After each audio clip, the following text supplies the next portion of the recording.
ভুটান পাহাড়ে বৃষ্টি তাণ্ডব চালাচ্ছে তোড়সা। ভুটানের পাহাড়ি এলাকায় টানা বৃষ্টির ফলে উত্তরবঙ্গে নদীগুলিতে জলস্তর হু হু করে বাড়ছে। তার জেরে বিপর্যয়ের মুখে পড়েছে আলিপুরদুয়ার জেলার শ্রীসামারা নদীর তীরবর্তী শালকুমার এলাকা। শনিবার রাতে ভয়াবহ ভাঙনে নদী গর্ভে তলিয়ে গেল এলাকার একটি পুরনো মন্দির। রাতভর ভারী বর্ষণের জেরে শ্রীসামারায় হঠাৎ জল বাড়ে। প্রবল স্রোতে মন্দির সহ আশপাশের জমি নদী গর্ভে চলে যায়।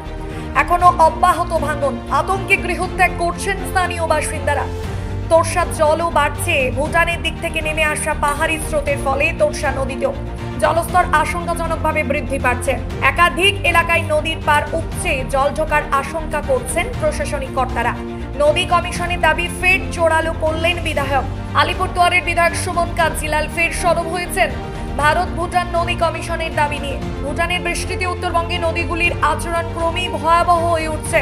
শ্রীসামারা তাণ্ডব আর তোড়সা জলস্ফীতি পরিস্থিতিকে উদ্বেগজনক করে তুলছে।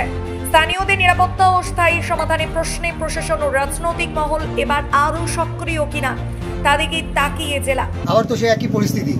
আমাদের সমতলে কিন্তু গত 24 ঘন্টা বা গত দুদিনে তেমন বৃষ্টিপাত হয়নি, অথচ ভুটান পাহাড়ে লাগাতার অবিরাম বৃষ্টিপাত।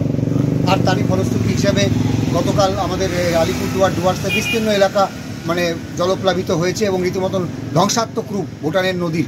বীরপাড়ার গ্যারগেন্ডার চা বাগান থেকে শুরু করে আমাদের ভারত ভুটান সীমান্তবর্তী জয়গা, এমনকি জলদাপাড়া জাতীয় উদ্যান সংলগ্ন আলিপুরদুয়ার বিধানসভার শ্রীসামারা এলাকায় শালকুমার এক গ্রাম পঞ্চায়েতে আবার ওই নদীর জল বেড়েছে। শ্রীসামারা নদীতে ওখানে বাঁধের নির্মাণ কাজ চলছে। সেই বাঁধের নির্মাণ কাজ ঠিক আছে, কিন্তু আরেক জায়গায় সেখানে একটা মন্দিরকেও পর্যন্ত ভেঙে উড়িয়ে দিয়ে মন্দির চলে গেছে।